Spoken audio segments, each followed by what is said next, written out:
Hi there, if we've never met before, my name's Vanilla. If we have met before, welcome back. As you may be aware, something big happened in the Pokemon community a week or so ago, and immediately I knew what I had to do. Like Mermaid Man gets the call to destroy evil, I similarly am called upon to make videos. I kinda didn't know it was Pokemon Day on the 27th, but I was pleasantly surprised when I saw that there was a Pokemon Presents. The premiere was a big deal because of the debut of the Legends ZA trailer. I was super excited to see the design of Lumio's city, and I thought it looked amazing. I was excited to see the new battle mechanics, especially with controlling your Pokemon's positioning in battle. But as I was enjoying myself, I felt something crawl up on me. I almost forgot what happens when a new Pokemon game gets announced, teased, or released. Angry fans dispersed to the comments section like locusts. I scurried on over to various social media sites and took screenshots before the good stuff started to get scrubbed or buried. And like a bag of rocks that I've collected, I bring these screenshots to you to share as a token of friendship. I really wanted to grab examples of what folks are saying about Gen 9 because I didn't want to sit and fight demons. I think we need tangible thoughts to look at. Someone took the time out of their day to share their thoughts with the world, and we're part of the world. Sharing is caring after all. Considering it's all I talk about on my channel, Pokemon is my special interest. I love literally everything about the franchise. I've collected cards, watched the anime, and bought merchandise. I've been playing the Pokemon series since practically forever. Every time a new Pokemon game has been released, I find myself excited to play it. Day one, I'm always right there. I don't think I've ever played a mainline game and been disappointed. I have over 300 hours on Violet, and you can imagine a similar playing style for other Pokemon games over the years. It's really the only game series I play consistently. To some folks, this is a red flag. They'd like to say players like me will just eat up whatever slop a billion-dollar company will put out, and there's a couple of things I have to say about that. First off, just because someone likes something you don't doesn't mean they're less than you. And when you talk about eating slop, that's meant to be an insult. Just because someone likes Gen 9, it doesn't make them any less of a Pokemon fan. And it's kind of ironic that this is coming from the same folks who throw around the word billion-dollar company and use it as a catch-all boogeyman to attack something they don't like. I'm gonna make an educated guess and say that these commenters wouldn't care about anything I'm going to say, and they certainly don't want to hear it from someone like me. They'll take their perspective to the grave. It really is annoying to have them all gather together in the comments and complain about why Pokemon is bad now, unlike before. Usually they're blaming a company as to why the series is getting worse, and it may look like they're fighting a good cause, because megacorps are the quintessential big bad. But unfortunately, when you just throw around the phrase multi-billion-dollar company, it neglects certain realities. I know, it sounds boring, but when you come to understand the complexities that surround the Gen 9 bad debate, it looks goofy to just use billion-dollar company as a catch-all phrase. I think we should start off with the company that is primarily responsible for the Pokemon IP, the Pokemon Company. We need to understand the structure of TPC before we start this conversation. I think it's important to talk about because there's a lot of misunderstanding surrounding this talking point. The Pokemon Company is owned by Game Freak, Creatures Inc., and Nintendo. All three companies have a 32% ownership in the Pokemon Company, and TPC has the remaining 4%. You first need to understand that whatever revenue would be earned from either games or secondary merchandise and products will not all go directly to TPC. There are a ton of other stakeholders in the corporate web that is the Pokemon brand. This doesn't change the fact that TPC is probably still seeing millions and millions of dollars in profit. I'm not going to sit here and white knight for a corporation that throws folks under the bus all the time, and I'm going to point out all the reasonable flaws when I see them. I've made videos about ROM hacks and use emulators to record my footage. If we're talking about big companies, Nintendo has consistently gone after indie brands and creators. Everyone knows Nintendo just loves to litigate. I think it's wrong on a moral level to go after the small fries. I understand that there can be legal defenses that Nintendo and other companies can use to justify their actions, but a lot of the time the indie creators aren't hurting anything. These IP infringement attacks on small creators are very corporate and inhuman. But unfortunately, that's just something we have to accept. We're all grown. Pokemon is a product of a corporate structure, whether we like it or not. The Pokemon brand is a very complicated web of companies and partnerships. You can argue that's a bad thing, and you're totally valid for that. But if you want things to seriously change in the Pokemon Company's business structure, you also need to understand that implementing change in a business as large as TPC is an insanely complicated task. It would probably take something earth-shattering for them to even consider significant restructuring, and even if they did decide to do that, it would take so much time, and more importantly money, to make it happen. And no, just because they have one of the most successful franchises in the world does not mean that they have access to an infinite money glitch. It's just not that simple, unfortunately. It just gets even more complicated when we try to sort out the financials of the Pokemon Company. TPC is not a publicly owned business, and so they're under no obligation to share their financials. Companies like Nintendo that are traded on the US stock market are required to make their company financials public.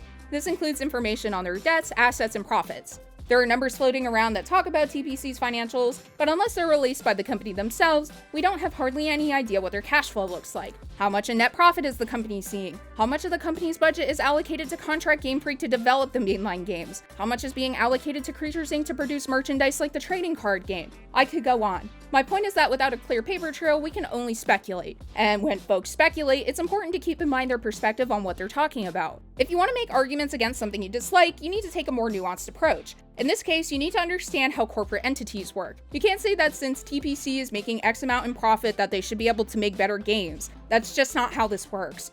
First of all, TPC doesn't make the games, Game Freak is responsible for the development. That's a mistake I see all the time. Game Freak functions as a contractor more or less. They're hired to make the games that TPC tells them to make. Then Game Freak also hires other firms to help out with certain developmental processes. They are not producing every asset for the games by themselves. If you want to argue that TPC should allocate more of their profits towards game development, I think that's a more reasonable argument. Although I still believe it falls flat because we don't know what percentage of profits are being used to pay for development of games already. If we take a typical cost to develop a large game at $250 million US, what would increasing the development budget by 1/3 do? What is $75 million extra dollars going to provide to increase the perceived quality? I say perceived quality because there's nothing that seriously gets in my way of enjoying Gen 9.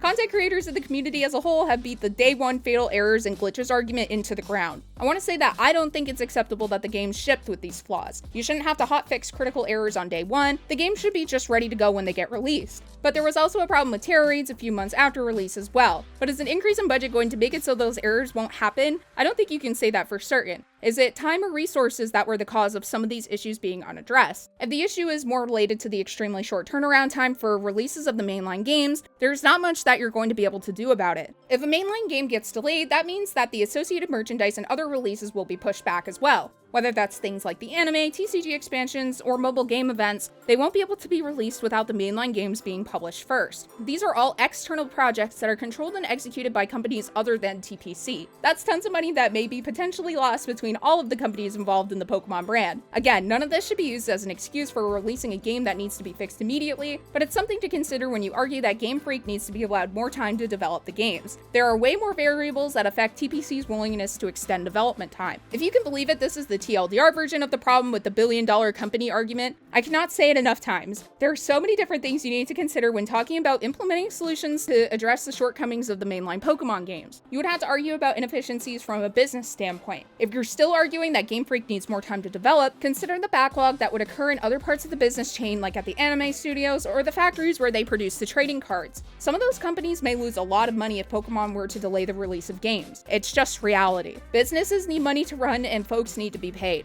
But since angry commenters probably still believe I don't know what I'm talking about, we're gonna take a look at some of the comments directly so I can make sure I'm really thorough in my response. This is one from a meme post about the low frame rate of the ZA trailer. Now maybe I'm too late, but I want to try to get in before folks are all like, well, I don't see any hate in the community, you're just making it up. Here are some more comments and posts I found. They're definitely there and you don't need to look for very long to find them. This long comment is the one I'm going to choose to talk about first because I think it pretty much addresses all of the complaints folks have about Gen 9.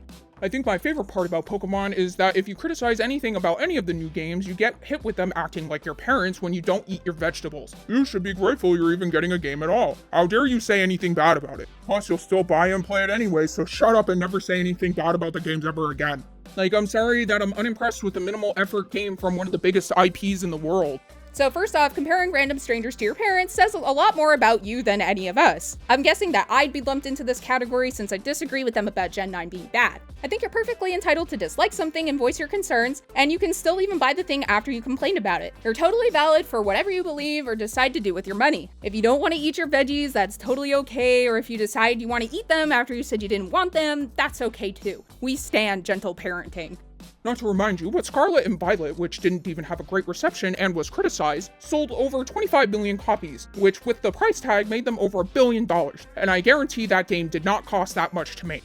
This is true, the game did sell over 25 million copies. However, we don't have any proof of what profit TPC made off of the sales of the game. You can do some napkin math to get the estimated revenue earned solely from selling a $60 game and then multiplying that figure by the amount of units sold. This ends up with a figure somewhere around 1.5 billion US dollars. But this doesn't indicate any sort of profit that any of the companies involved made. And there are companies involved with the mainline games that don't just include Nintendo, Game Freak, and TPC. And when you say made them over $1 billion, you have to remember that profit and revenue are two totally different numbers, and a lot more variables go into calculating profit than we have access to.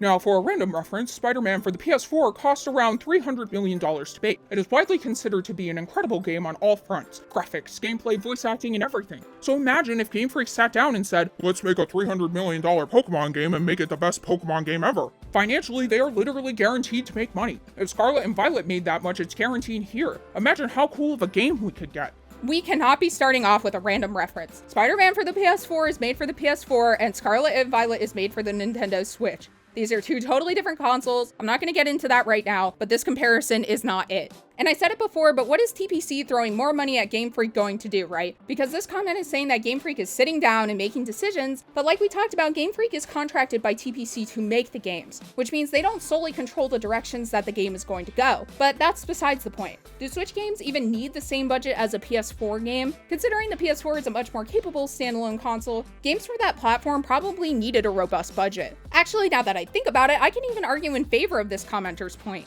Maybe Game Freak was given a $300 billion budget. We don't know for certain, but what if this was what they were able to do with the same budget? How much more would they need to be able to make the game up to the same standard as Spider-Man for the PS4? We can't say. And Game Freak isn't the only company making money. Nintendo, Creatures Inc., and TPC are all involved in the mainline games. We really need to make sure we're talking about the right companies here. All Game Freak has to do is sit down and actually try to make a Pokemon game that is Game of the Year contender, instead of, oh, here's a new gameplay mechanic, also we haven't gotten better graphics since the 3DS, thanks for asking.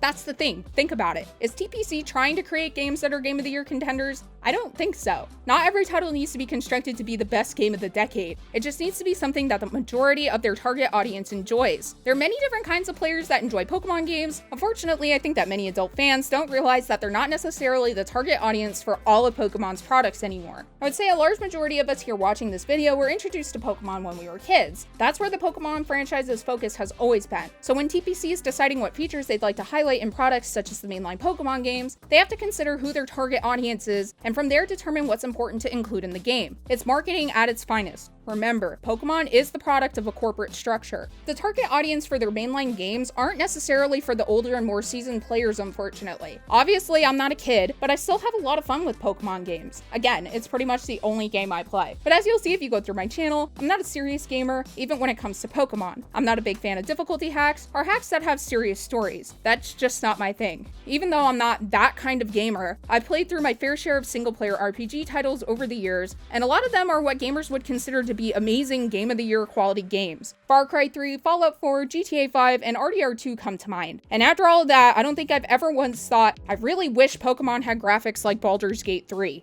I could talk about this forever, but I won't because we've got other things we need to do. It's a good time to transition to the subject of the graphics. Our good friend says, we haven't gotten better graphics since the 3DS, thanks for asking. This is something that's echoed in a lot of comments. The graphics are better than Legend of Arceus and Scarlet and Violet, in the sense that ZA looks like something released on the early Wii U rather than the early 3DS. Alright, so you think that was great, what about... ZA looks similar to Scarlet and Violet, which as far as looks go, sorta look good for a Wii game. I think that these comments are all kind of saying the same thing, but I'm not entirely sure what we're talking about when we say graphics. Are we talking about the world that we're exploring, or are we talking about the Pokemon and the trainers themselves? I guess we'll start with the design of the world. Legend of Arceus and Scarlet and Violet had two different design styles. Generally, if folks don't like Scarvio's style, they say that Legend of Arceus looks better. Both games use two different lighting techniques and therefore have two distinct styles. Legend of Arceus uses cell shading or toon shading, which is a technique that is used in Zelda's Breath of the Wild as well. This is probably the best time as any to bring up the Pokemon and Zelda comparison, which I don't really even think should be a thing in the first place, but here we are. I don't even own Breath of the Wild, so I can't show you any comparisons. I haven't played any Zelda games before either, so take that as you will. But when I was watching other content creators compare the two games, there were a few points they addressed. One of them was pop-in, which if you don't know, pop-in is when the game loads assets as the player gets closer to them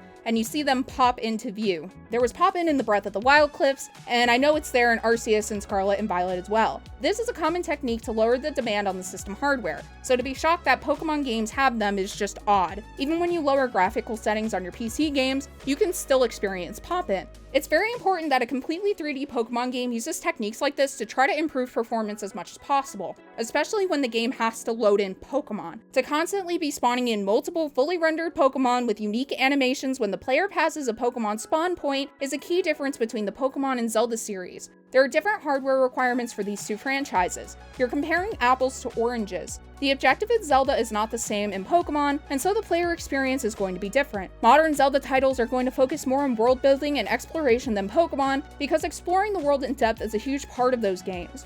Gen 9 Pokemon is also about exploring the world, but the world building is more of a complement to the player's experience with Pokemon, whether that's catching them, walking with your partner Pokemon, or even just observing how Pokemon act in their habitat. It's obvious that a lot of folks aren't happy with the way the game looks, and there are also a few videos in particular that specifically discuss the graphical and performance mishaps of Gen 9 games. This has led to an influx of comments that all echo the same flaws: a lack of anti-aliasing, bad FPS, bad lighting, low poly models, and stiff animations. We can talk about the easy thing first. There are FPS issues in Scarlet and Violet, and I definitely won't downplay it. There are frame rate issues that you'll encounter in certain areas, whether that's because of things like loading in a lot of assets like Pokemon, foliage, or buildings, or demanding lighting calculations in certain parts of the world. You're likely to see some performance issues while you play. But I think if it weren't for the poor FPS, Scarlet and Violet would almost be perfect in my opinion. But a lot of folks bring up bad lighting and textures, citing a lack of anti-aliasing as a reason to why it's ugly. Keep in mind we're talking about a game for the Nintendo Switch, a console that has a low-performing 4-core CPU and 4 GB of RAM.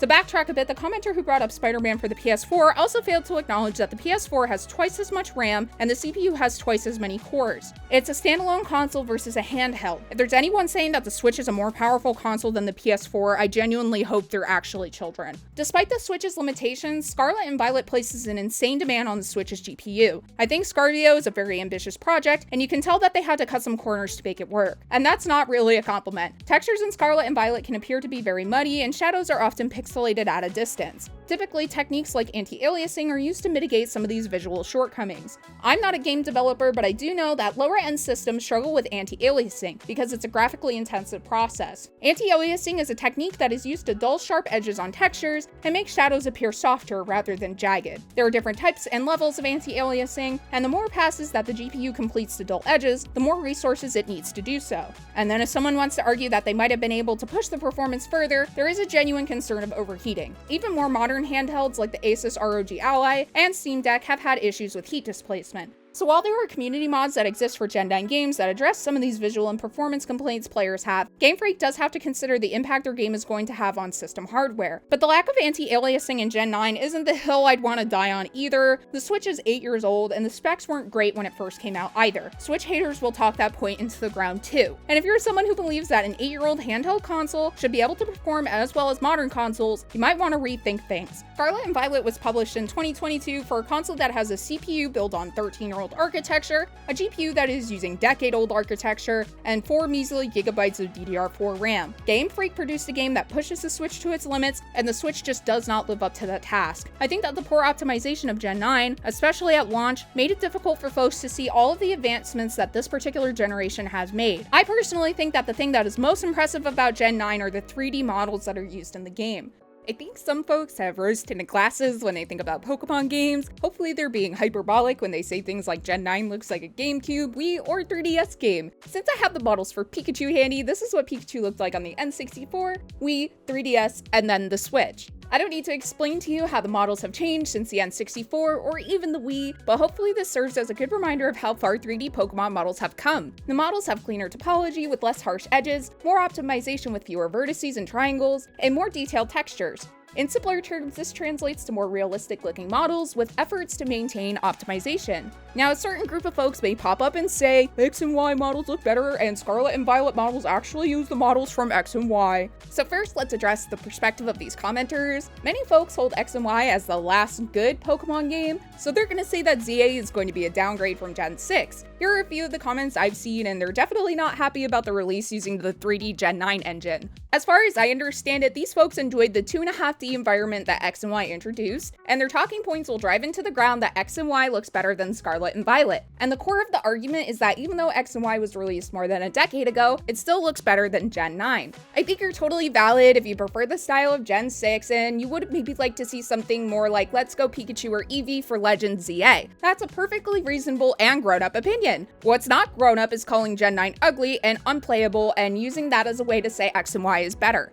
X and Y are great games in their own right, and you don't need to put down Gen 9 just to show how good they are. But these two generations were released a decade apart from each other. Things have changed a lot since then. X and Y uses many older modeling and game design techniques that give it a signature look. That signature look does not include modern features like persistent real-time lighting or PBR textures. I feel like I might be saying this a lot, but lighting is yet another feature of video games that relies heavily on system hardware to provide a visually appealing experience. Lighting engines rely on the GPU for calculations of factors like location and intensity, and like I said before, we're working with much older architecture on the Switch. So the argument that the 3DS is an older console and handles 3D better isn't a sound argument. X and Y only uses real-time lighting on Pokemon models in battle, and baked lighting for everything else. In simpler terms, baking is when you pre-calculate animation or lighting effects onto a model, asset, or global environment. This allows for typically intensive calculations and processes to be done preemptively in the game development process. Then these assets will be introduced into the game engine. Baking helps reduce the demand on hardware from things like rendering real-time lighting or complex animations. Baking lighting can be done to simulate a day-night cycle without needing to actively calculate the shadows. Assets would have their shadows baked for key points in time, like at morning and at night. Then the game engine would blend between these pre-calculated shadows to simulate a change in lighting. It's important to note that X and Y only appears to calculate dynamic shadows when it involves the Pokemon's movement in battle. Things like the player character and buildings and trees do not interact with light. And I'm not here to say that makes X and Y worse. It was a game released on the 3DS and it's great for what it is, but it is a key difference. Scarlet and Violet does calculate a lot of real-time lighting. The player character in the overworld is constantly casting a shadow, and so are the Pokemon. At a constant interval, the game is determining where the light source is, its intensity, and how that light interacts with the environment.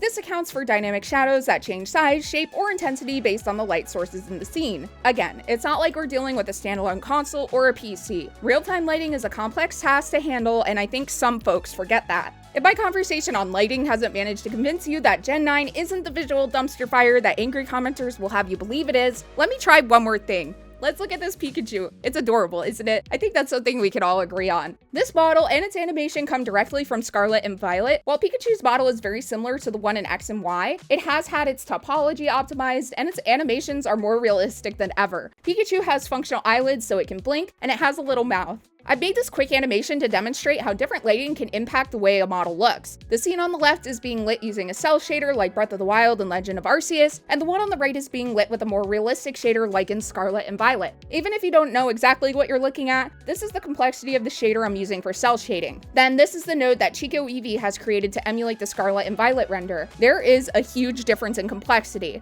and with lower complexity, you get lower levels of detail. You may like the style of cell shading, and I won't argue with that. It's definitely a preference, and a lot of folks really enjoy it. That being said, just because semi-realism isn't your style doesn't mean that Scarlet and Violet is ugly. Being mean and uninformed is ugly. I said earlier that you should try to keep in mind folks' perspective on things when they're trying to convince you one way or another. I don't sit here trying to shill for mega corporations, but I am trying to bring a more realistic perspective as to why I think Gen 9 gets an unnecessary amount of criticism. I believe that the games are genuinely flawed, and I can understand why some folks may be turned off from the series by them. Whether that's performance issues or graphical preferences, I can see why not everyone may be the biggest fan of Gen 9 like I am. But I think to say that the games are the worst they've ever been is hyperbolic at best and hateful at worst, and I think that's harmful. Doomers perpetuate a mindset that the series will never be as good as it once was, and that it's going to see its downfall soon. It's fine to point out flaws, and honestly, it's super important to do that. It's almost just as harmful to sit and say there's nothing wrong with the games and that they're perfect. Both perspectives are not based entirely in reality. It's cheesy, but the truth always falls somewhere in the middle.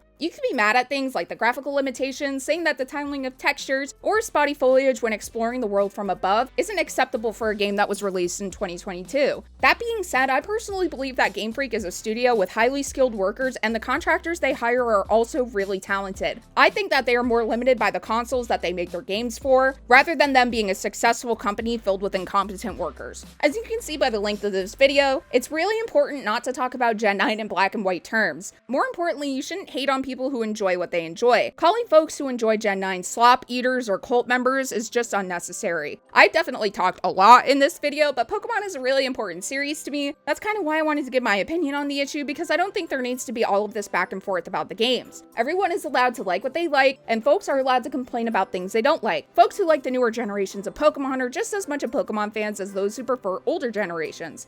I think as fans, we should really appreciate the things that Gen 9 has accomplished and also point out how certain aspects could reasonably improve. Hopefully me talking about the complaints that folks have had kind of showed you a different perspective on the strengths and weaknesses of Gen 9. I really liked making this video and I hope you enjoyed it too. I make a bunch of other Pokemon content and recently I've been covering obscure Pokemon history. So if that's kind of your thing, please consider subscribing to my channel. But yeah, thanks for taking the time to give my video a watch. I want you to have an amazing day and I hope to see you again next time. Okay, bye!